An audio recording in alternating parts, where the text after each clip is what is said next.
அப்ப இது வந்து அவருடைய தனிப்பட்ட உரிமை. ஒவ்வொருத்தரும் இப்ப வந்து எப்படி தேர்தல் முடிந்த உடனேயே ஒரு சுற்றுலா தலத்துக்கோ, வெளிநாடுகளுக்கோ செல்றாங்களோ, அதே மாதிரி இவர் வந்து ஒரு தியானம் மேற்கொள்கிறார். இது அவருடைய தனிப்பட்ட உரிமை. இந்த இடத்துல ஏன் இத வந்து ஒரு அரசியலோட தொடர்பு படுத்தி பார்க்கணும் அப்படிங்கிற கேள்வி. நான் பேசுறது இந்த இஷ்யூ மட்டுமே நான் பேச விரும்புகிறேன்.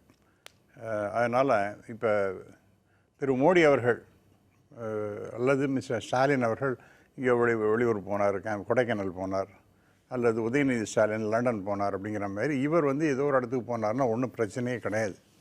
அதுவும் அவருடைய சொந்த செலவில் போனால் தப்பே கிடையாது. ஆனால் இவருக்கு இன்றைக்கி செலவெல்லாம் யார் பண்ணுறாங்க? இதெல்லாம் உங்களோட என்னோட இந்திய நாட்டினுடைய பணம். இது எப்படி ஏற்றுக்கொள்ள முடியும்? முதல் பாயிண்ட். அதோடு இல்லாமல் இந்த அவருக்கு தியானம் பண்ணுறேங்கிறதுக்காக அது ஒரு தனிப்பட்ட ஒரு ஒரு வழிபாடு. அந்த வழிபாட்டுக்காக எல்லா 3 படைகளும், கப்பற்படை, விமானப்படை, தரைப்படை என்று எல்லாரும் சேர்ந்துன்னு அவருக்கு ப்ரொடெக்ஷன் கொடுத்துட்டுருக்காங்க. இது எதற்காக? இதெல்லாம் இவர் தியானம் பண்ணுறதுக்காக இவங்கெல்லாம் என்னத்துக்கு இப்படிலாம் செய்யணும்? மூன்றாவதாக, இன்றைக்கி அந்த பக்கமாக நான் 2-3 நாட்களாக நான் கேள்விப்படுறேன், மீனவர்கள்லாம் கடலுக்கு போக முடியல. அவங்களுடைய வாழ்வாதாரம் என்பது இந்த 2-3 நாட்களில் மிகப்பெரிய அளவிற்கு அஃபெக்ட் ஆகிருக்குன்னு சொல்கிறாங்க. அதே போல் சுற்றுலா அப்படின்னு எடுத்துக்கிறேன். இது வந்து ரொம்ப முக்கியமான நேரம். ஏனென்றால் 6ஆம் தேதி ஸ்கூல்லாம் திறக்க போகிறாங்க. அதற்கு முன்னாடி குழந்தைகள்லாம் அழிச்சின்னு போகணும் நிறைய பெற்றோர்கள் விரும்புவார்கள். அவர்கள்லாம் அங்கே குழந்தைகளை அழிச்சின்னு போகின்றார்கள். சுற்றுலாக்காக அழைத்து செல்கின்ற நேரத்தில் அவர்களுக்கு அந்த லீவெல்லாம் இருந்தாலும் கூட, ஹாலிடேஸ்லாம் இருந்தாலும் கூட அவங்கள அழிச்சின்னு போக முடியாத நிலைமை ஏற்பட்டு இருக்கின்றது. 4ஆவதாக, அந்த படகு ஓட்டுபவர்கள், அவர்களுக்கு வரக்கூடிய வருமானம் என்பது ரொம்ப சொற்பமான வருமானமாக இருக்கும். ஆனால் அதை நம்பித்தான் அவங்களுடைய வாழ்வாதாரமே அந்த படகினை ஓட்டுவதனால்தான் அவங்களுக்கு கிடைக்கப் போகின்றது. அந்த வாழ்வாதாரம் ஒரு 4 நாள் 5 நாள் போச்சுன்னா அதற்கு ஈடு கட்டுவது யார்? அதை சுற்றி இருக்கக்கூடிய பல கடைகள், ஹோட்டல்கள் எல்லாரையும் நேத்தியோ முந்தானவோ எல்லாரையும் அனுப்பிவிட்டாங்களாம். அங்கே ஹோட்டலில் யாரும் இருக்கக்கூடாது. அப்போ அந்த அந்த அந்த இழப்புக்கெல்லாம் யார் பதில் சொல்கிறது? ஆகவே இப்படிப்பட்ட ஒரு அதாவது தியானம் பண்ணுறேங்கிறது, இப்படிப்பட்ட தியானத்தை நீங்கள் செய்ய வேண்டுமா?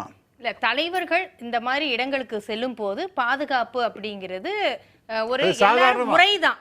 அது வந்து முறை, அதுவும் பிரதமர் அப்படிங்கும் போது இந்த முறை தான். இது மோடி அப்படிங்கிறதுனாலே இதெல்லாம் கணக்கில் அதை நான் சொல்கிறேன். அது திரு மோடி அவர்கள் நான் ஆரம்பத்திலே சொன்னது போல் அது தனிப்பட்ட ஒரு விஷயம். அது நம்ம தியானம் பண்ணுறதுங்கிறது ஒன்று. ஆனால் அது வந்து பொதுமக்களுக்கு, சமூகத்திற்கு ஒரு பெரிய பிரச்சனையை உருவாக்குகின்ற வகையில இருக்கக்கூடாது அப்படிங்கிறது. இப்போ மீனவர்கள் என்ன பாவம் பண்ணாங்க? அவங்க 4 நாளைக்கு 5 நாளைக்கு கடலுக்கு போக முடியாதபடிக்கு படகு ஓட்டுபவர்களுக்கு ஏன் பிரச்சனை வந்தது? சுற்றுலா செல்கின்ற அந்த பயணிகள் அவங்களெலாம் ஏன் போக முடியலை? 4ஆவதாக, இப்படி அங்கே இருக்கக்கூடிய கடைகள், சின்ன சின்ன கடைகள், அதனுடைய வியாபாரம்லாம் போச்சு, ஹோட்டல் வியாபாரம் போச்சு. இதெல்லாம் பண்ணிட்டு ஒருத்தர் போகிறாருன்னா, இந்த காங்கிரஸ் அம்மையார் சொன்னது போல் இன்றைக்கி இது வந்து மீடியாவில் மோடியாவாகத்தான் இருக்கிறது. நான் வரும்போது பார்த்துட்டு வரேன், என்ன பண்ணார் அப்படின்னு பார்த்தா, அந்த கோயிலுக்கு, பகவதி அம்மன் கோயிலுக்கு வருகின்றார். அவர் அப்படியே ஃபுல்லாக ஃபோக்கஸ் பண்ணுறது. அப்புறம் பிரதட்சணமாக வருகின்றது, அதெல்லாம் அப்படியே தூரத்தில் இந்த கிட்டையும் அப்படியெல்லாம் காமிக்கிறாங்க. அப்புறம் அந்த கொடிமரத்தை பிரதட்சணை பண்ணுறது, சுவாமியை வந்து தரிசனம் பண்ண அந்த தீபாராதனை, அதெல்லாம் ரொம்ப க்ளோஸ்அப்பில் காமிக்கும். இதெல்லாம் வந்து எதற்காகன்னு கேட்குறேன்னா, யாருக்கும் தெரியாமல் ஒரு பாட்டு, கவிமணி தேசிய விநாயகம் பிள்ளை, அது நான் எல்லாருமே தெரிஞ்சுக்கணும். அதாவது இந்த மாதிரி அந்த இறைவனை துதிப்பது என்பது இதெல்லாம் தேவையே இல்லை.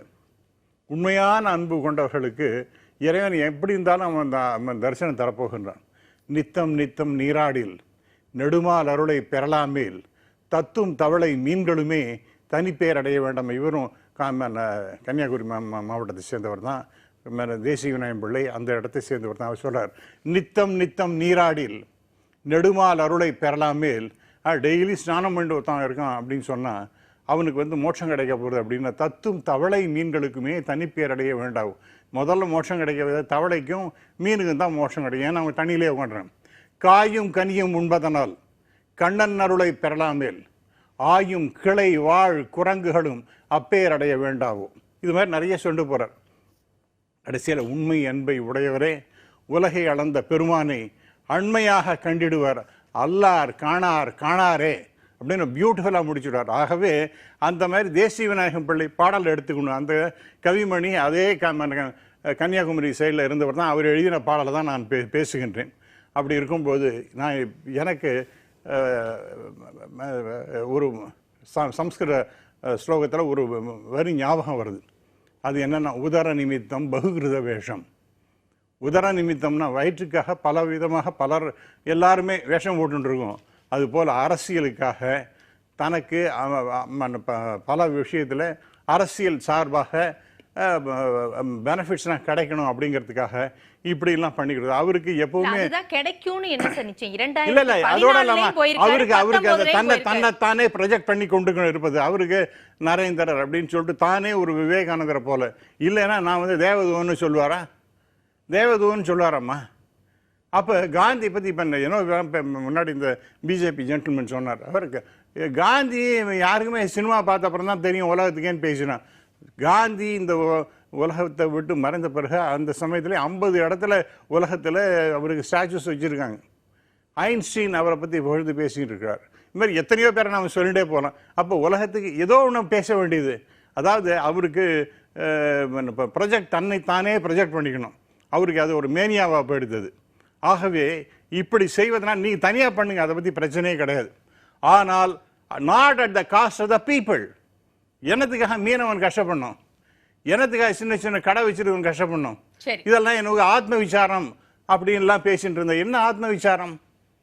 யாரை வந்து சிரமப்படுத்திட்டு நீங்கள் ஆத்ம விசாரம் பண்ணுறீங்க?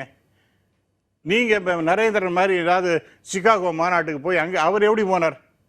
அந்த கடலில் நீச்சல் அடிச்சுன்னு போனார்.